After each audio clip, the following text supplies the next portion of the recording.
January 17th, 1893.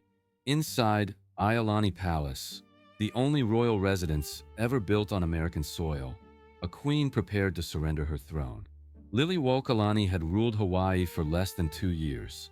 Now, surrounded by American Marines with rifles pointed at the palace her brother built, she faced an impossible choice: fight and watch her people die, or surrender and hope for justice that would never come.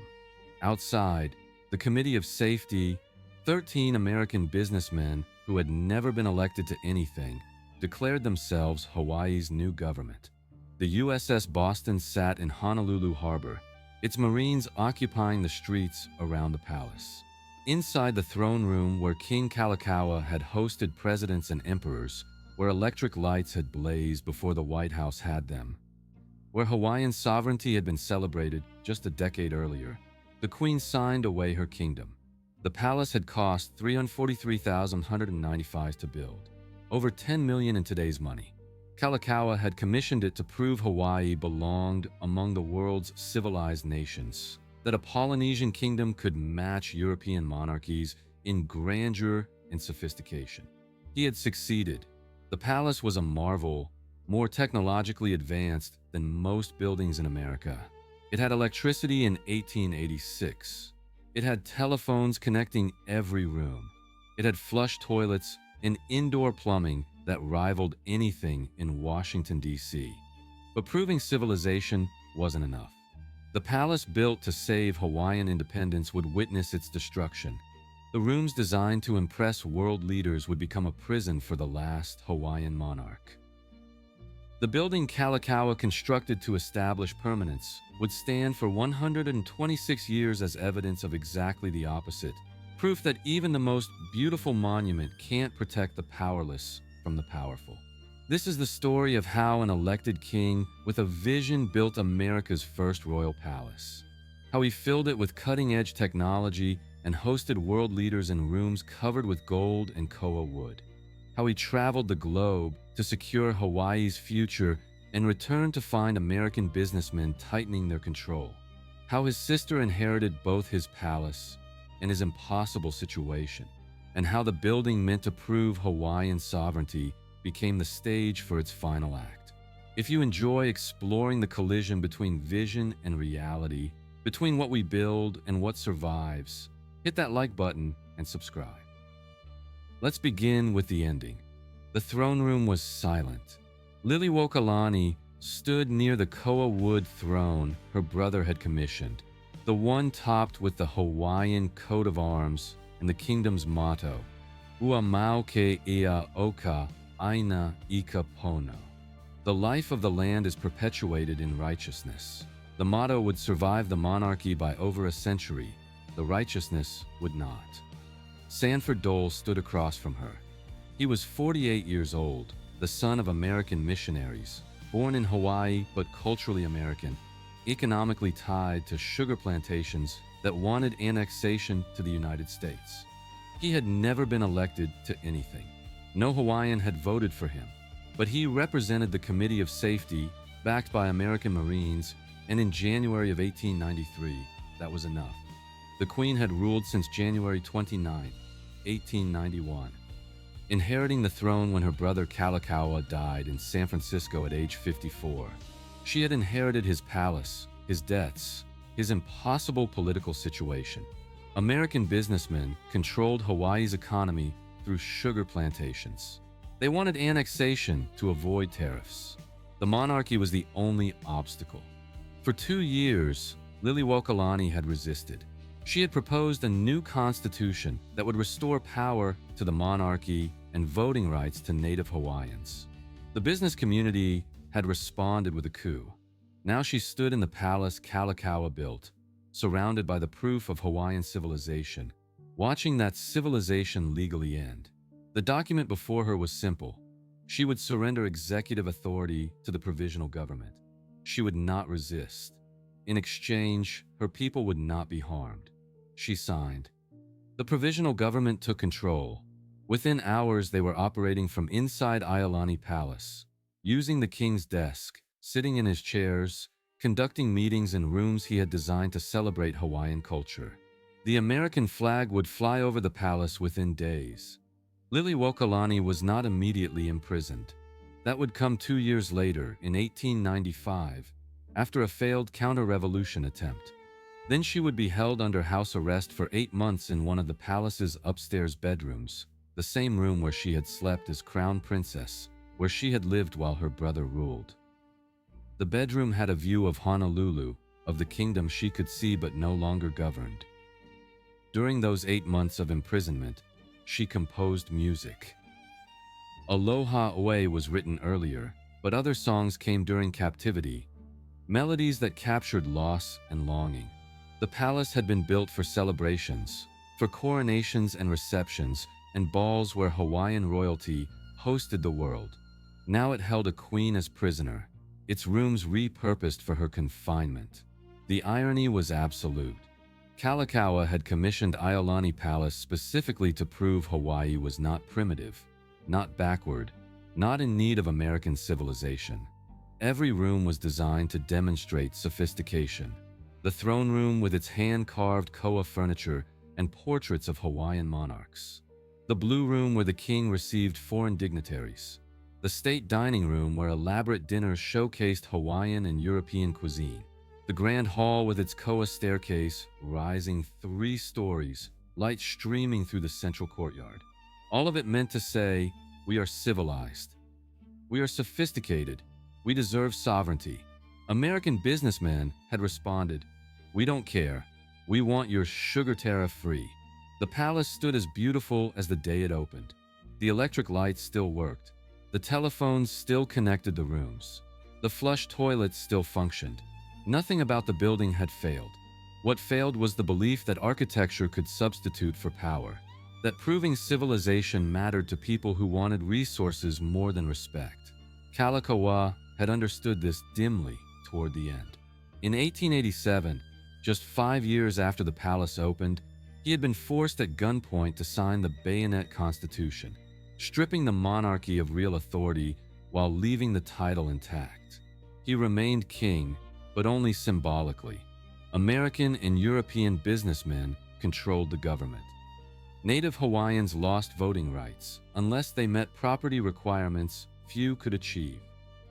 The king spent his final years living in the palace he built, technically a monarch, but functionally powerless, watching as the sovereignty he tried to preserve slipped away. He died in 1891, perhaps mercifully, before seeing the final act. His sister would watch the kingdom end from inside the palace meant to save it. By 1898, 5 years after the overthrow, the United States formally annexed Hawaii as a territory. The provisional government Dole-led became the territorial government. Iolani Palace became the Capitol building. The throne room was divided into offices, walls were knocked down. The symbols of monarchy were removed, sold, scattered, destroyed. The building that had celebrated Hawaiian independence now housed its conquerors. The palace would serve as capital for 76 years, from 1893 to 1969. Decades of government use damaged what Kalākaua had built. The carefully designed interior was gutted for offices. The technology that had been cutting edge in the 1880s was ripped out as obsolete by the 1920s. The koa wood was covered with paint. The gold leaf was hidden. The building survived, but its soul was systematically removed. Restoration wouldn't begin until 1969, when Hawaii's state government finally moved to a new Capitol building. By then, Iolani Palace was a wreck. 76 years of institutional use had treated it as a government building, not a historic treasure. Restoring it to 1882 appearance would require $7 million and over a decade of work. The question facing preservationists was whether it was even possible to undo that much damage. They succeeded, mostly. The throne room was rebuilt, the koa staircase was restored, the electric lights were reinstalled using Edison's original specifications. The palace reopened as a museum in 1978, nearly a century after Kalākaua first walked its halls. Visitors can now tour the rooms where Hawaiian monarchs lived, where Kalākaua hosted foreign dignitaries, where Liliʻuokalani was imprisoned, where a kingdom ended. Over 60,000 people visit annually. They walk through the grand hall, study the throne room, examine the bedrooms. They learn about Kalākaua's vision, about Hawaiian culture, about the overthrow. The palace that was meant to be a living monument to Hawaiian sovereignty became a museum documenting its loss. Standing in the throne room now, you can see both stories simultaneously. The beauty of what Kalākaua built, the tragedy of what happened to it, the sophistication of the architecture, the injustice of the overthrow. The palace proves Hawaiian civilization was real and impressive. It also proves that civilization wasn't enough. This is how the story ends. A queen surrendering in a palace built to prove surrender would never be necessary. A kingdom ending in the very building constructed to make it permanent. And a museum that survives by teaching visitors about the nation that died here. But to understand how we arrived at January 1893, we have to go back to November 1836, to a child born in Honolulu who would grow up to build a palace and lose a kingdom in the process. David La'amea, Kamanakapu Mahinulani, Naloiaihuokalani, Lumialani, Kalākaua, was born November 16, 1836, in a grass house near the base of Punchbowl Crater in Honolulu. He was not born into royalty. His family had connections. His father was a high chief, but Kalākaua was not in line for the throne. The Kingdom of Hawaii was ruled by the Kamehameha dynasty, descendants of Kamehameha I, who had unified the islands in 1810. But the Kamehameha line was weakening.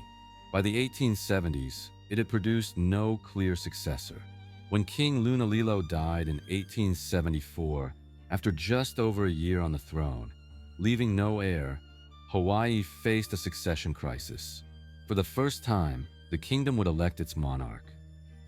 Two candidates emerged, Kalākaua, then 37 years old, and Emma, the widow of Kamehameha IV. The election was held by the legislature on February 12, 1874. Kalākaua won decisively, 39 votes to 6. He was crowned king, taking the throne of a nation that was independent but surrounded by threats. Hawaii in 1874 was caught between worlds. The islands had been unified as a kingdom for just over 60 years. They had a constitution, a legislature, a functioning government, but they were also small, isolated, economically dependent on sugar exports to the United States, and surrounded by imperial powers that viewed the Pacific as territory to be claimed. American businessmen had established sugar plantations across the islands. They employed thousands, controlled vast landholdings, and generated most of Hawaii's export revenue.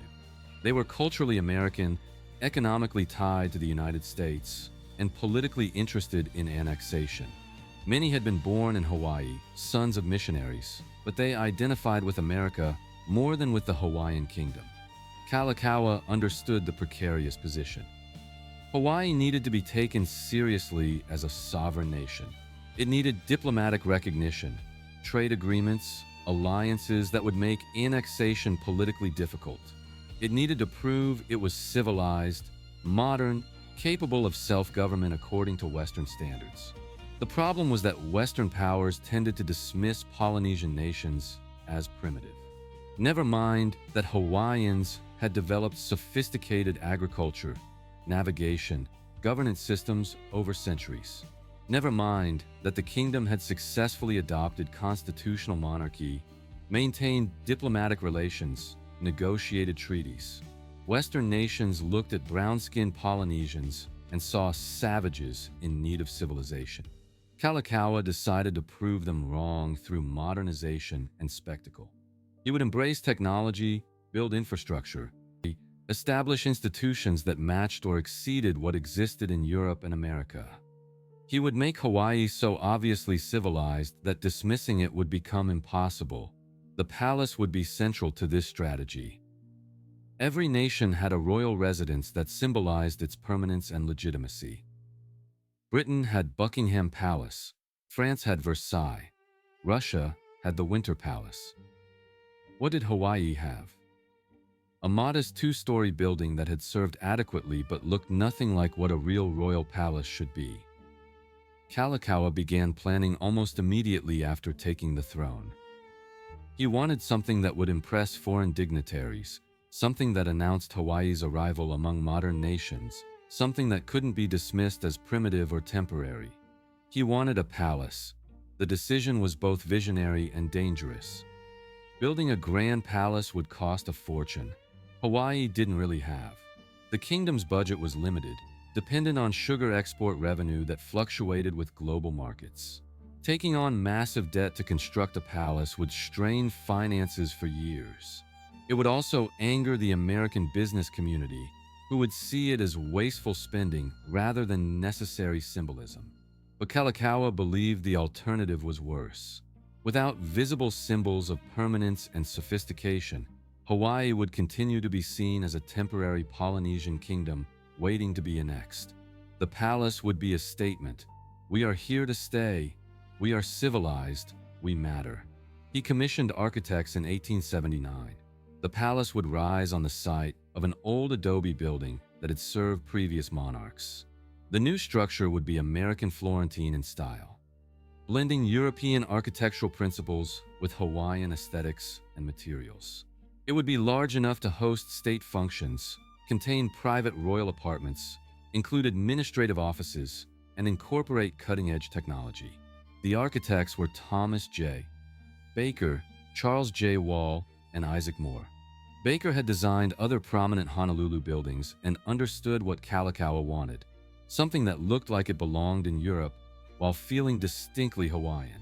The design they produced featured a central courtyard, high ceilings, large windows for ventilation in the tropical climate, and extensive use of koa wood, a native Hawaiian hardwood prized for its beauty and strength. Construction began in 1879. The foundation was laid, the framing erected, the walls rising slowly over the next 3 years. Kalākaua visited the site frequently, offering opinions, making suggestions, insisting on quality. He knew this building would define his reign and Hawaii's future. Every detail mattered. The cost climbed steadily. Initial estimates proved optimistic. Materials were expensive, many imported from the mainland or abroad. Skilled labor was scarce and commanded high wages. By the time construction neared completion, the palace had consumed $343,500, an astronomical sum for a small kingdom with a limited budget. To put that in perspective, Hawaii's entire annual government revenue in 1880 was approximately $1.2 million. The palace cost nearly 30% of 1 year's total budget. It was like a modern nation with a $4 trillion budget, spending $1.2 trillion on a single building. The debt would burden Hawaii for decades. But Kalākaua got what he paid for. The palace was extraordinary. It was the first building in Honolulu and one of the first in the entire United States to be lit by electricity. In 1886, even before the White House had electric lights, Iolani Palace blazed with Edison's incandescent bulbs powered by a generator in the basement. Visitors were astonished. Electric lighting was still rare enough to be genuinely impressive, marking its owner as progressive and modern. The palace also featured telephones connecting various rooms, installed shortly after Alexander Graham Bell's invention became commercially available. The king could call from his office to the kitchen, from his bedroom to the throne room. Again, this was technology the White House didn't have yet. Hawaii was ahead of America in adopting cutting-edge communications. The plumbing was equally advanced. Flush toilets, indoor bathrooms with hot and cold running water, a ventilation system that kept air circulating through the tropical heat. Most American homes still used outhouses in the 1880s. Iolani Palace had modern plumbing that functioned flawlessly. Structurally, the building was designed to last. Concrete and brick construction, reinforced to withstand earthquakes and hurricanes. High ceilings with crown molding and elaborate plasterwork. Floors of polished wood, windows of imported glass. Every room was proportioned according to classical principles, creating spaces that felt grand without being overwhelming. The throne room was the centerpiece. It occupied a double-height space on the ground floor, with tall windows allowing natural light to flood the interior. The throne itself was custom-made from koa wood, hand-carved with the Hawaiian coat of arms. Behind it hung portraits of Hawaiian monarchs, establishing visual continuity with the kingdom's history. The room could hold over 100 people for state receptions, coronations, formal audiences. The blue rooms served as a reception area where the king met foreign dignitaries before formal events. It was decorated in blue and gold, furnished with European-style sofas and chairs, designed to put visitors at ease while subtly impressing them with its elegance. The state dining room could seat 60 guests at an elaborately set table. Dinners here were multi-course affairs, blending Hawaiian dishes like poi and kalua pig with French cuisine and American standards. The king employed a staff of chefs trained in multiple culinary traditions, ensuring meals impressed even the most sophisticated visitors. Upstairs, the royal apartments provided private space for Kalākaua and his wife, Queen Iolani. The king's suite included a bedroom, office, private sitting room, and bathroom. The queen's suite mirrored this arrangement on the opposite side of the building. Between them were guest rooms for visiting dignitaries and family members. The grand hall rose 3 stories, with a koa wood staircase sweeping upward in graceful curves. The central courtyard allowed light to penetrate deep into the building, creating a sense of openness and airiness despite the palace's substantial mass. Standing at the base of the staircase and looking up, visitors encountered one of the most impressive interior spaces in the Pacific. Every detail reinforced the same message. Hawaii is civilized. Hawaii is modern. Hawaii deserves respect. The palace opened officially on December 31st, 1882, though the formal coronation ceremony wouldn't occur until February 12, 1883, exactly 9 years after Kalākaua's election. The coronation was deliberately elaborate, designed to match European royal ceremonies in grandeur and symbolism. Over 5,000 people attended. Foreign representatives came from around the world. The ceremony lasted hours, including the formal crowning, the presentation of regalia, the recitation of oaths, and a grand procession through Honolulu. It worked, at least partially. Foreign visitors genuinely were impressed. The palace demonstrated that Hawaii had resources, sophistication, commitment to permanence. Diplomats reported back to their governments that Hawaii was not some temporary Polynesian kingdom, but a functioning modern state with institutions and infrastructure comparable to any small European nation. But impressing foreigners wasn't enough. The real audience was closer to home. The American businessmen who controlled Hawaii's economy and wanted annexation. They were not impressed. To them, the palace represented wasteful spending, a brown-skinned king trying to play at European royalty while his kingdom sank into debt. They saw the electric lights and flush toilets not as symbols of progress, but as evidence that Kalākaua didn't understand financial responsibility. The business community had a point, though not the one they thought they were making. The palace was financially irresponsible by conventional standards. Hawaii couldn't afford it. The debt would strain the kingdom's budget for years. Kalākaua had prioritized symbolism over fiscal prudence. But what was the alternative? If he hadn't built the palace, if Hawaii had continued operating from a modest building that looked temporary, would American businessmen have respected Hawaiian sovereignty more? Of course not. They would have pointed to the lack of appropriate infrastructure as evidence that Hawaii needed American guidance. Kalākaua was trapped in an impossible logic.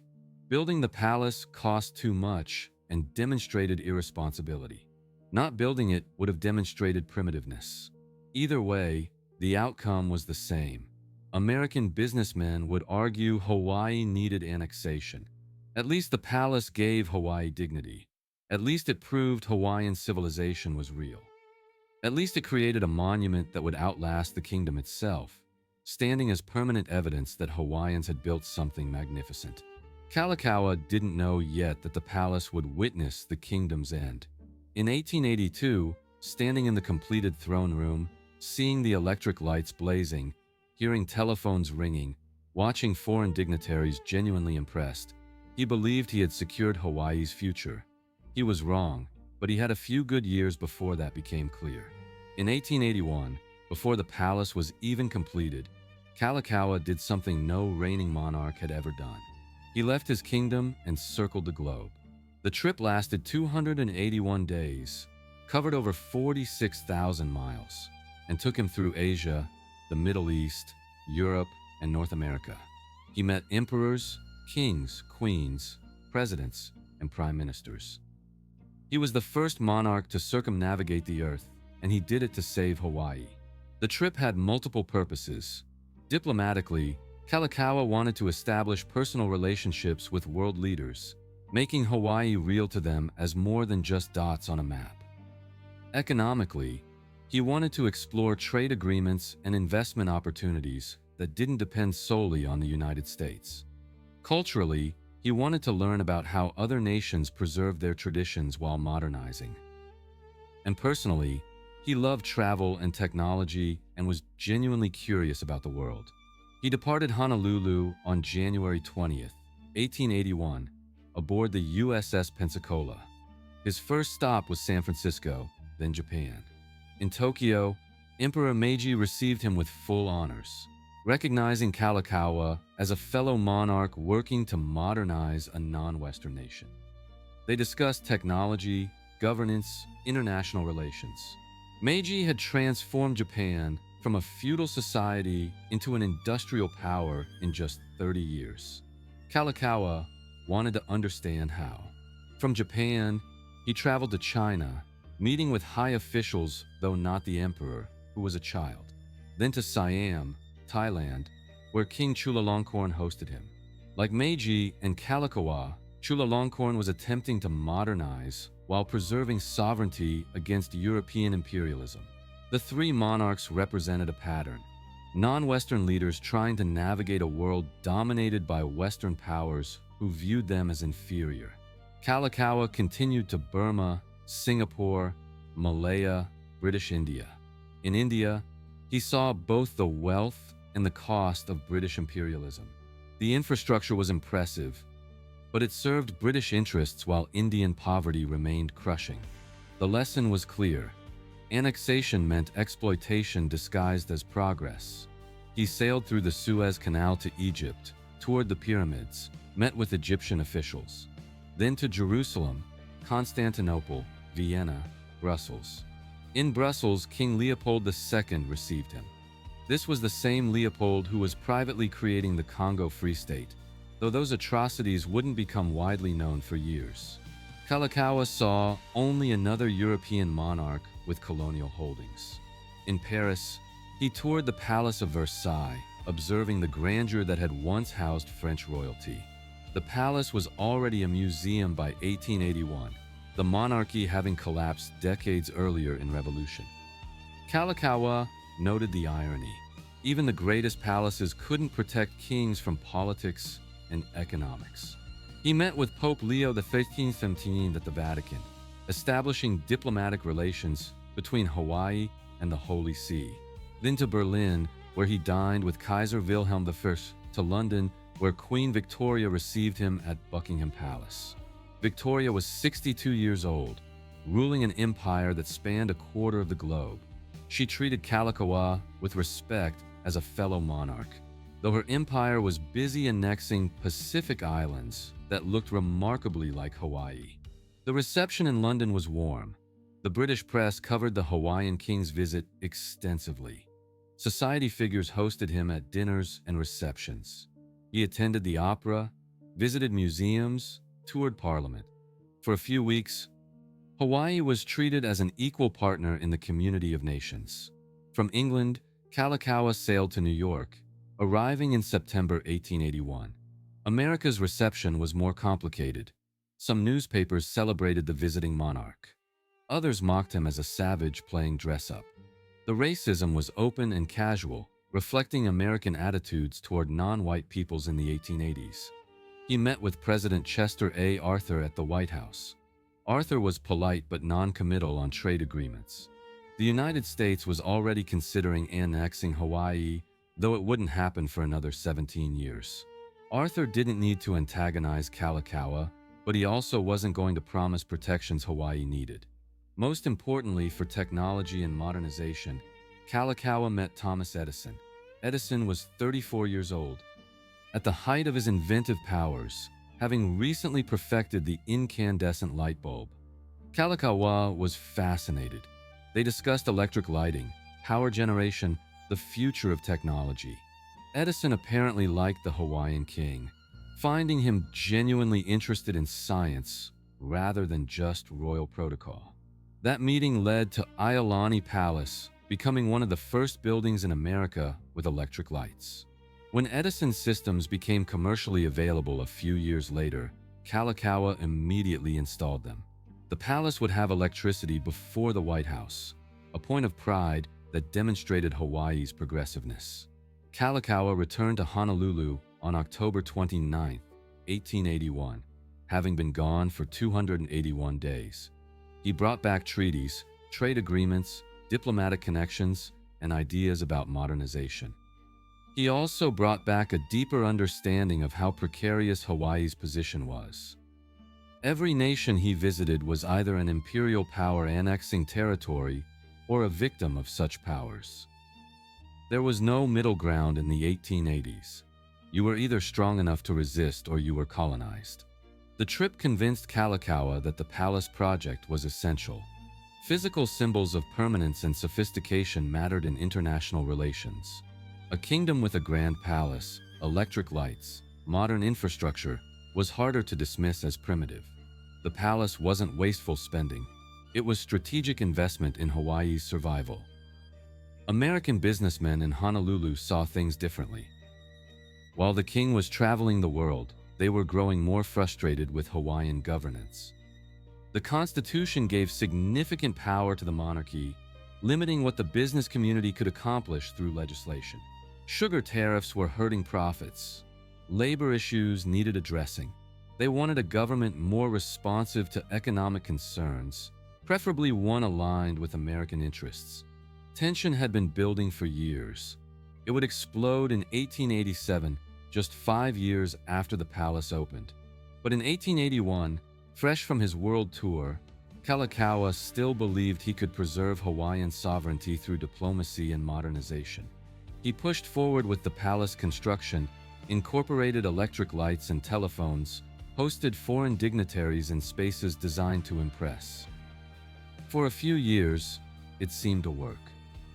The palace did impress visitors. Hawaii did gain international respect. The kingdom appeared stable and permanent. Then reality arrived with guns. July 1st, 1887. Kalākaua sat in his palace office, surrounded by armed men. They weren't there to protect him. They were there to threaten him. The Hawaiian League, a group of American and European businessmen, had spent months organizing. They called themselves reformers. What they wanted was control.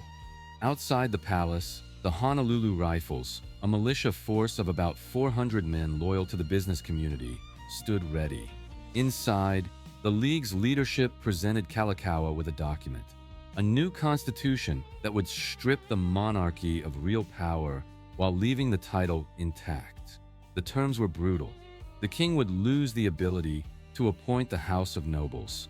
That body would now be elected, but voting rights would be restricted by property and income requirements that excluded most native Hawaiians.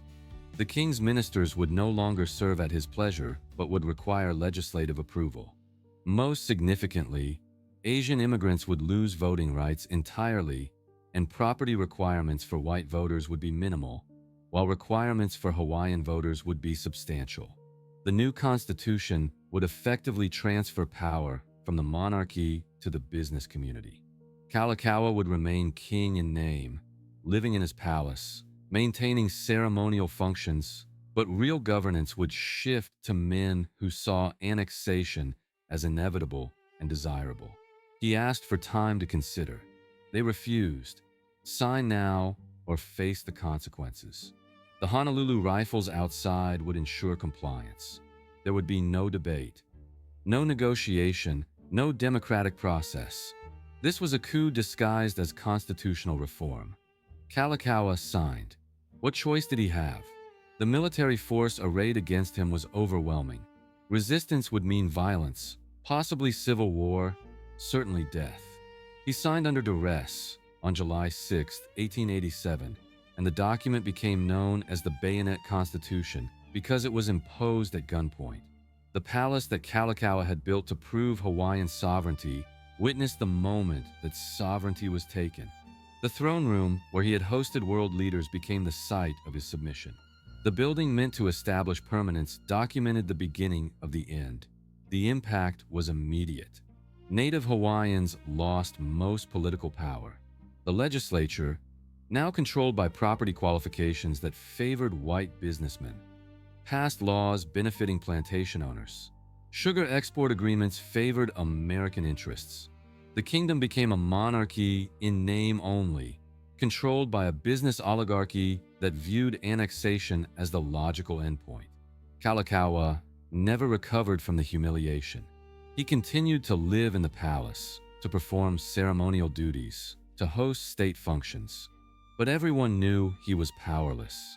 The king, who had built a palace to prove civilization, had been forced at gunpoint to surrender his authority in that very palace.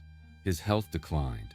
Friends noted he seemed depressed, exhausted by the constant political battles. He was only 50 years old in 1887, but the stroke and the stress aged him. He tried to maintain appearances, continuing to support Hawaiian culture, funding the preservation of traditional music and hula and language. But the energy and optimism that had characterized his early reign were gone. He sought escape in travel. In 1890, his doctors suggested a trip for his health. He departed for San Francisco in November, ostensibly for rest and medical treatment. Really, he was fleeing the political nightmare Hawaii had become. He checked into the Palace Hotel in San Francisco, receiving visitors, attending functions, trying to rest. On January 20th, 1891, Kalākaua suffered what was likely a stroke. He died within hours, age 54, far from the palace he had built, far from the kingdom he had tried to save. His final words, reported by those present, were, "Tell my people I tried." His body was returned to Honolulu aboard the USS Charleston. Thousands lined the streets as the funeral procession moved through the city to Kawaiahao Church and then to the Royal Mausoleum. The kingdom mourned. Even those who had criticized his spending acknowledged that Kalākaua had loved Hawaii, had fought to preserve its independence, had built monuments to Hawaiian civilization. The palace he left behind was beautiful and useless. It had electric lights and flush toilets and telephones, but no power to prevent what was coming. It had impressed foreign dignitaries, but that hadn't stopped the Bayonet Constitution. It had cost $343,109 and created enormous debt, but it hadn't bought safety. Kalākaua had built the palace believing that proving civilization would protect sovereignty. The business community had proven something else, that civilization didn't matter when economic interests were at stake. No amount of architectural grandeur could protect a small kingdom from determined men with guns and financial leverage. The throne passed to Kalākaua's sister, Liliʻuokalani. She was 52 years old, a composer and musician, politically astute but trapped in an impossible situation. She inherited a palace and a kingdom that existed only ceremonially. Real power belonged to businessmen who wanted annexation. Her job was to preside over the end. She would try to restore Hawaiian sovereignty. It would cost her the throne. Liliʻuokalani was crowned on January 29, 1891, just 9 days after her brother's death.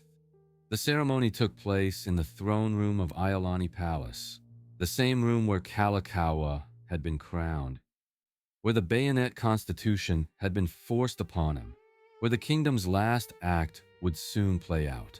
She understood the political reality. The bayonet constitution had stripped the monarchy of power. The legislature was controlled by American businessmen. Any attempt to restore royal authority would trigger a crisis. But doing nothing meant watching Hawaiian sovereignty dissolve completely. For nearly 2 years, she navigated carefully. She worked with the legislature where possible, maintained diplomatic relations, hosted state functions, played the role of constitutional monarch. But privately, she was preparing for a confrontation. In January 1893, she announced her intention to promulgate a new constitution. It would restore voting rights to Native Hawaiians, reduce property requirements, return power to the monarchy, undo the bayonet constitution's damage. It was a direct challenge to the business community's control, and they had been waiting for exactly such an opportunity. The Committee of Safety formed within hours. 13 men, mostly American-born or of American descent, all connected to sugar plantations and business interests. They declared Liliʻuokalani's planned constitution illegal and treasonous. They announced formation of a provisional government. They requested support from the USS Boston, which conveniently happened to be in Honolulu Harbor. On January 16, 1893, John L. Stevens, the U.S. Minister to Hawaii, ordered Marines from the USS Boston to land in Honolulu. Officially, they were there to protect American lives and property during potential unrest. In reality, they provided military backing for the coup. 162 Marines marched through Honolulu on the evening of January 16th. They established positions around key government buildings, including Iolani Palace. The message was clear. The U.S. military supported the Committee of Safety. Liliʻuokalani faced an impossible choice. She could order the Royal Guard to resist, triggering a battle that would leave Hawaiians dead and provide justification for full American military intervention. Or she could surrender, yielding to force while hoping that the U.S. government would restore her authority once Washington understood what had happened. She chose surrender. On January 17, 1893, she issued a statement yielding her authority to the United States, not to the provisional government, emphasizing that she was submitting to superior force and expecting that the U.S. would investigate and restore her throne. It was a calculated gamble that justice would prevail. It didn't. President Grover Cleveland, who took office in March 1893, did investigate. The Blount Report, issued in July 1893, concluded that the overthrow was illegal, that Stevens had exceeded his authority, that Liliʻuokalani should be restored. Cleveland agreed and demanded that the provisional government step down. Sanford Dole refused. The provisional government declared itself the Republic of Hawaii on July 4, 1894, with Dole as president. They had physical control of the islands, including the palace. They had support from the American business community and significant portions of Congress. Cleveland couldn't force restoration without military intervention, and Congress wouldn't authorize that. So Hawaii existed in legal limbo. The monarchy was overthrown but not formally abolished by legitimate process. The republic existed but wasn't recognized by many nations. Liliʻuokalani lived as a private citizen in her Washington Place residence, technically no longer queen but still viewed as such by most native Hawaiians. The palace stood at the center of this constitutional crisis. It housed the provisional government, then the republic. The throne room where Kalākaua and Liliʻuokalani had been crowned became office space. The blue room where foreign dignitaries had been received became a waiting room for government officials. The state dining room where elaborate dinners had celebrated Hawaiian culture became a meeting space for men who viewed that culture as primitive. Liliʻuokalani watched from a distance as her brother's palace was repurposed. Every transformation was a small death, another piece of Hawaiian sovereignty erased. But she couldn't access the building. She couldn't walk the halls where she had lived. The palace was enemy territory now. occupied by those who had stolen her throne. In December 1894, a group of Hawaiian royalists began stockpiling weapons, planning to restore the monarchy by force. The plot was discovered before it could be executed, but weapons were found buried in Liliʻuokalani's Washington Place gardens. Whether she knew about the plot remained unclear, but the Republic didn't care. She was arrested on January 16, 1895, exactly 2 years after the overthrow. She was brought to Iolani Palace, not as queen but as prisoner. The irony was crushing. She was held in one of the upstairs bedrooms, the same room where she had lived while Kalākaua ruled.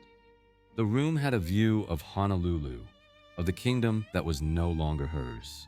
Guards stood outside. She was allowed no visitors except her attorney.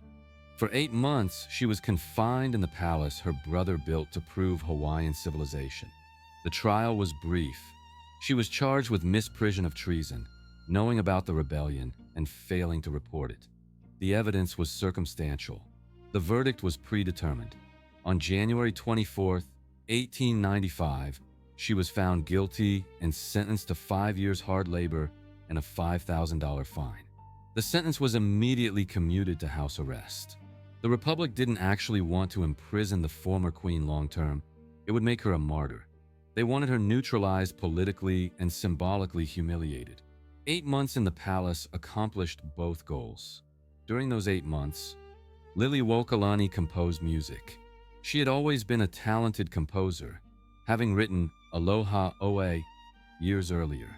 Now, trapped in the palace, she wrote songs that captured loss and longing. The Queen's Prayer was composed during this period, a haunting melody that asked for divine guidance and strength. She was released on September 6, 1895, on the condition that she formally abdicate and swear loyalty to the Republic.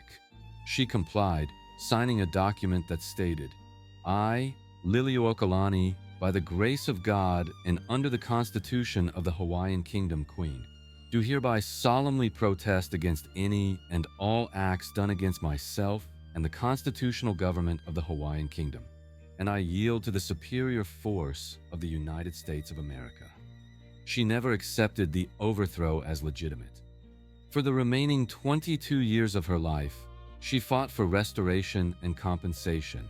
She traveled to Washington, D.C., lobbying Congress and presidents. She wrote her autobiography, Hawaii's Story by Hawaii's Queen, detailing the overthrow and making her case for justice. She maintained correspondence with supporters around the world who viewed the annexation as illegal. None of it worked. On July 7, 1898, President William McKinley signed the Newlands Resolution, formally annexing Hawaii as a U.S. territory. The Republic of Hawaii dissolved. The islands became American. Iolani Palace became the territorial capital building. For Liliʻuokalani, it was the final confirmation that power mattered more than justice. The United States had investigated, determined the overthrow was illegal, and then annexed anyway because it was convenient. The palace Kalākaua, built to prove civilization, where she had been crowned and imprisoned, now flew the American flag permanently. She lived until November 11, 1917, dying at age 79 in her Washington Place residence. She never returned to the palace as queen. She never saw restoration. She spent 24 years after the overthrow fighting for justice that never came, watching as Hawaii transformed from kingdom to territory, as her brother's vision dissolved into American colonialism. Thousands attended her funeral. Native Hawaiians mourned not just a person, but an entire era. She was the last Hawaiian monarch, the final connection to sovereignty. Her death marked the absolute end of the kingdom that Kamehameha I had founded in 1810, that Kalākaua had tried to preserve, that she had watched die in the palace meant to make it permanent. The palace itself survived in body, but not spirit. For 76 years, from 1893 to 1969, it served as the capital building for the provisional government, the republic, the territory, and finally the state after Hawaii joined the Union in 1959. 76 years of government use treated it as utilitarian space, rather than historic treasure. The damage was systematic and heartbreaking. The throne room, that magnificent double-height space with hand-carved koa furniture and portraits of Hawaiian monarchs, was divided horizontally. A floor was inserted at mid-height, creating 2 floors of office space where one grand room had existed. The throne was removed, sold, scattered. The portraits were taken down, stored, damaged, some lost entirely. The blue room was converted to a reception area for government officials. The elaborate decorative elements were painted over or removed. The state dining room became a meeting room, its custom furniture replaced with standard government tables and chairs. Throughout the building, walls were knocked down or erected to create office configurations. Doorways were widened for accessibility. Modern plumbing and electrical systems were installed, often damaging original features. The koa wood staircase was painted over. The crown molding was damaged. Decades of institutional use treated every surface as expendable. The technology that had made the palace cutting edge in the 1880s was ripped out as it became obsolete. The original electric lighting system, installed when electricity was rare enough to be impressive, was replaced multiple times with modern systems. The telephones that connected rooms were removed when external phone lines became standard. The elaborate ventilation system was replaced with air conditioning. By the 1960s, Iolani Palace was a wreck. It functioned adequately as office space, but its historical significance had been buried under decades of modifications. The building that had proven Hawaiian civilization was now evidence of what happens when conquerors repurpose monuments to serve their own purposes. Hawaii achieved statehood on August 21, 1959. For the first time since 1893, Hawaiians had voting representation in the American government. They were no longer colonial subjects but citizens. The victory was incomplete. The kingdom wasn't restored, but self-governance through statehood was better than territorial status. Statehood also created an opportunity to reconsider the palace. The new state government needed a capitol building, but Iolani Palace was increasingly inadequate. It was old, damaged, not designed for modern government operations. Plans began for a new state capitol, which would allow the palace to be restored as a historic site. The new Capitol building opened in 1969, a modern structure across the street from the old palace.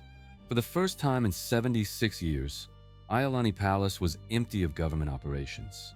It sat silent, awaiting its next purpose. Preservationists saw an opportunity. The Friends of Iolani Palace formed with a mission to restore the building to its 1882 appearance, when Kalākaua first opened it.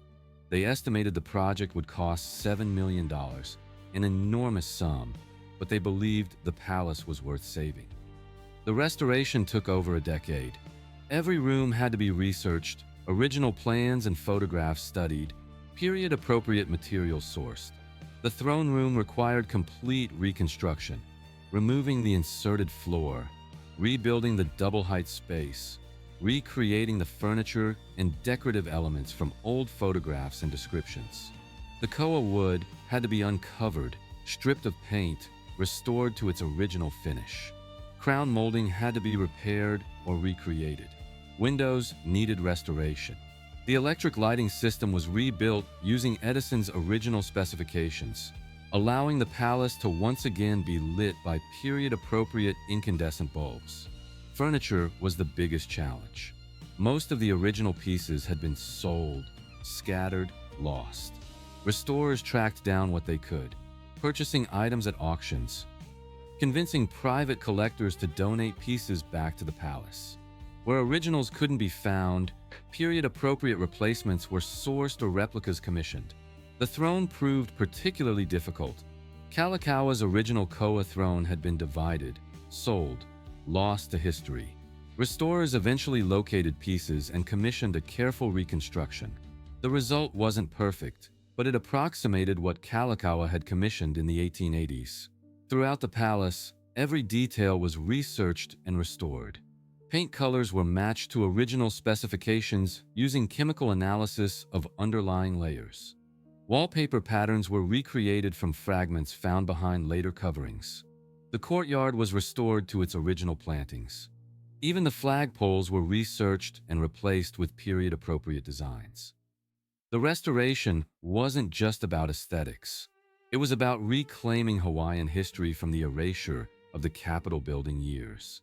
Every restored room was a statement. This mattered. This was beautiful. This deserves preservation. The palace reopened as a museum in 1978, nearly a century after Kalākaua first walked its halls.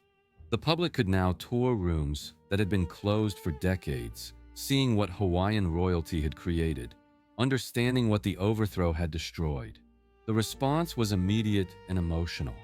For Native Hawaiians, the restored palace was vindication. Here was proof that their ancestors had built something magnificent, that Hawaiian civilization was sophisticated and worthy of respect.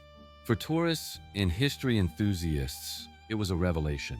Most Americans had no idea this palace existed, had no concept that Hawaiian monarchs had lived in such elegance. The museum told both stories honestly. It celebrated Kalākaua's vision and achievement, the palace's technological innovations, the cultural significance of its design. But it also documented the overthrow, Liliʻuokalani's imprisonment, the 76 years of government use that damaged what Kalākaua built. The palace became a monument to both Hawaiian achievement and American injustice. Tour guides lead groups through the throne room, explaining the coronation ceremonies, the state functions, the forced signing of the Bayonet Constitution. They show the Blue Room where foreign dignitaries were received, discussing Kalākaua's world tour and diplomatic efforts. They describe the state dining room's elaborate dinners, the cultural blending of Hawaiian and European cuisine. Upstairs, they show the royal bedrooms, including the room where Liliʻuokalani was imprisoned. This is always the most emotional stop on the tour. Standing in that space, looking out the window at the view she had while under house arrest, visitors confront the human cost of the overthrow. A queen imprisoned in her own brother's palace, surrounded by beauty she couldn't enjoy, watching a kingdom die from a window she couldn't open. The palace operates under strict preservation protocols. Only a limited number of visitors are allowed in at one time. Everyone must wear protective shoe covers to prevent floor damage. No photography is permitted inside to protect artifacts from flash damage. The rules can feel restrictive, but they're necessary. The palace survived 76 years of government abuse. It won't survive unrestricted tourism. Revenue from admissions funds ongoing preservation work. The palace requires constant maintenance. The tropical climate is hard on materials. The koa wood needs regular treatment. The electrical system needs monitoring.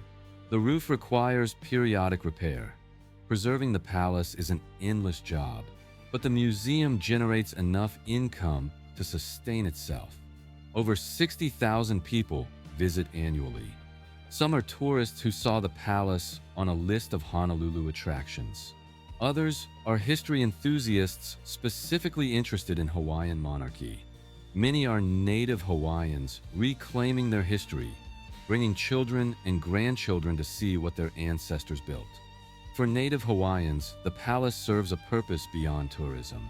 It's a physical connection to sovereignty, a reminder that Hawaii was an independent nation with its own government, laws, culture, and institutions. In a state where Hawaiian identity has been suppressed and marginalized for over a century, where native Hawaiians are a minority in their own homeland, the palace stands as proof. We were here. We built this. We mattered. The palace grounds include other historic structures. The Coronation Pavilion, built for Kalākaua's 1883 coronation, still stands on the lawn. The Royal Hawaiian Band performs there regularly, continuing a tradition that dates back to the monarchy. The barracks, which once housed the Royal Guard, has been restored and now serves as a visitor center. The entire complex creates an island of Hawaiian history in modern Honolulu. Surrounded by high-rise buildings and traffic, the palace grounds offer a glimpse of what Hawaii was before annexation. The koa trees planted during Kalākaua's time still shade the lawn. The original iron fence still surrounds the property. Walking through the gate is like stepping backward in time. but the palace can't escape its context. Across the street sits the Hawaii State Capitol, a modern building that houses the government of the 50th state. The palace is a museum of what was. The Capitol represents what is. The tension between them reflects Hawaii's ongoing struggle with identity and history. Many native Hawaiians still don't consider the overthrow legitimate. To them, Hawaii remains an occupied nation, the U.S. presence the continuation of an illegal coup. The palace, in this view, is evidence for their case. It proves Hawaiian sovereignty was real, sophisticated, and violently ended by American business interests with military backing. The U.S. government has acknowledged, at least partially, the illegality of the overthrow. In 1993, exactly 100 years after the coup, Congress passed the Apology Resolution, signed by President Bill Clinton. It formally apologized for the United States' role in overthrowing the Hawaiian monarchy and acknowledged that Native Hawaiians never relinquished sovereignty. But an apology doesn't restore sovereignty. Hawaii remains a state. The palace remains a museum. Native Hawaiians remain a marginalized minority in their own homeland, while the descendants of the businessmen who orchestrated the overthrow continue to wield economic and political power. The palace can't resolve these tensions. It can only document them. The restored throne room celebrates Hawaiian achievement. The imprisonment bedroom acknowledges American injustice. Walking through both spaces in one tour creates cognitive dissonance, forcing visitors to hold both truths simultaneously. This was beautiful and it was destroyed. This mattered and it couldn't survive. That dissonance is the palace's real power. It refuses to let visitors forget what happened here. The building is too beautiful to dismiss, the story too tragic to ignore. You can't tour Iolani Palace and come away thinking the overthrow was justified or necessary. The evidence against that narrative is overwhelming, built into every room. Kalākaua wanted the palace to prove Hawaiian civilization. It succeeded. But it also proved something he couldn't have anticipated: that civilization doesn't protect the weak from the strong, that beauty can't substitute for power, that building monuments can't prevent injustice. The palace stands today as Kalākaua built it, restored to 1882 glory.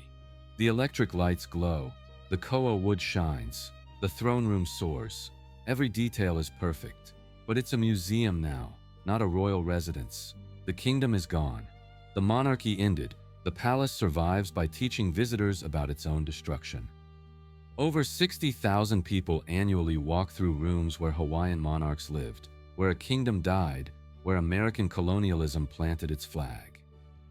They see the technology that was ahead of its time, the craftsmanship that matched anything in Europe, the vision that tried to preserve sovereignty through architecture. They learned that it wasn't enough. They learned that Kalākaua built beautifully and failed completely.